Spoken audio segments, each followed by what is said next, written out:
দেখো বন্ধুরা, আবার সেলাই নিয়ে চলে আসলাম। তো দেখো, গোলাপি কালারের উল দিয়ে মাঝে মাঝে লাল, হলুদ আর খয়েরি উল দিয়ে ফুল করে নিয়েছি। পাট পাট করে বুনে এগুলা, তারপর এগুলাকে জয়েন করছি বন্ধুরা।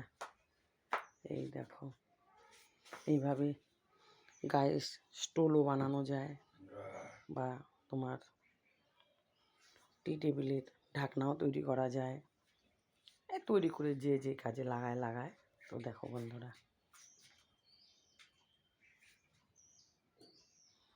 কেমন হয়েছে আমাকে কমেন্টে জানিও। এই দেখো।